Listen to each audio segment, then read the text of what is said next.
And so the funeral was phenomenal. I mean, I went to the funeral. I did go to that. I took slides of the funeral. It was probably 2 to 5 degrees above zero at the funeral. And people were absolutely uncomfortable, hands almost frostbitten, feet almost frostbitten. Nobody got out of the line. It took you 3 hours to stand in line to see Malcolm's body. It took you just as long to go to actually the entourage to where he was buried. But nobody got out of line, nobody complained, nobody was bitter. It almost reminded me, believe it or not, of Rosa Parks' viewing this past year in D.C. They did it the same way in D.C. They made us stand outside for 2 hours to get in to see Rosa Parks' body. And they were harassing people, but nobody was upset. Nobody allowed the police to start an incident, and it was almost the same kind of feeling. I just thought about that, Brother Haney. But that's what we did. We sat in that cold, in the bitter cold, to see, as Oscar Davis called him, our shining prince. That's what Oscar Davis called him, our shining prince. I don't think nobody, except maybe Marcus, comes close to what maybe Paul Robeson, those 3 people, come close to what Malcolm meant to me as an African-American man involved in liberation. And that's a tall order because there's many influences on us, but that nobody had that influence, I think, that Malcolm X has. And it's interesting when I look back at my life and people say, who was your major influence? My father talked about Marcus Garvey as his major influence.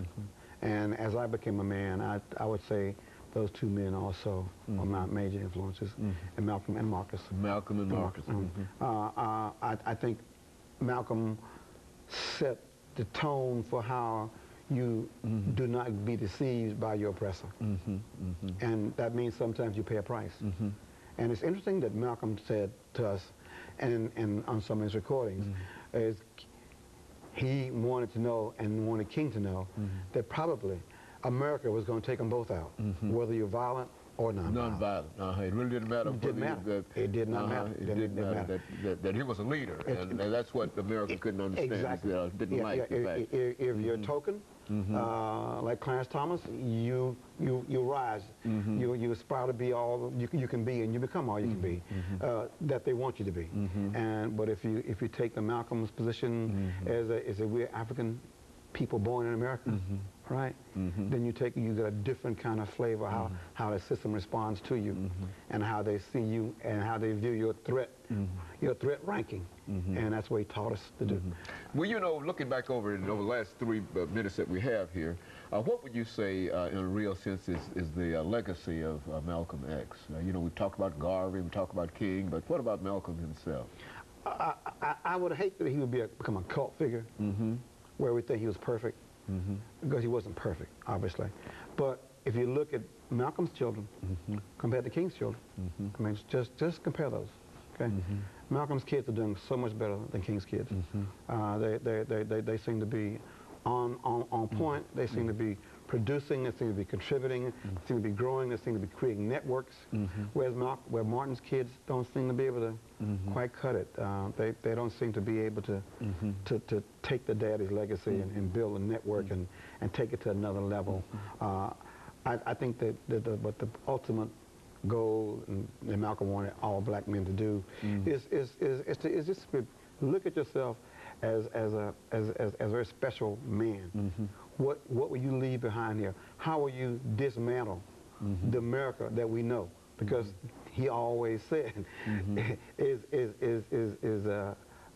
America would never accept you in civil rights terms. You've got to become a human rights activist, because until they respect you as a human right, you have human rights, you can't have civil rights.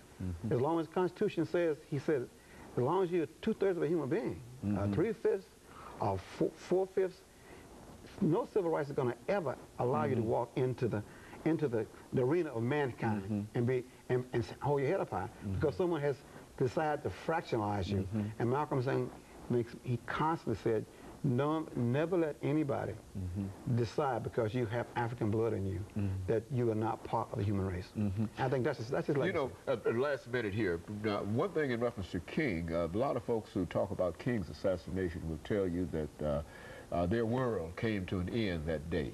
What was your attitude in reference to when you first learned of the assassination of Malcolm? I thought that at this point, we need to never look back on anything he said with lightly. Now that he's gone, his words became to be more important. His blood stopped flowing in his body, but the fire in us really ignited. That was my feeling. They took him from us. Made him now great. I know exactly. He became great by the very now I know fact of everything he taught me. I would use the rest of my life and spread it to every person I talk to. Now I want you to see Malcolm in me, and that's why I wear what I have on. I want you to see that shining prince that Archie Davis talked about. I want you to see I have no fear of any man. I hate no man and respect any man who respects me. Very good. And of course, Brother Little, let me thank you for bringing us that excellent information. And let me encourage our audience to tune in again next week for another informative edition of Comments. Thank you and good morning.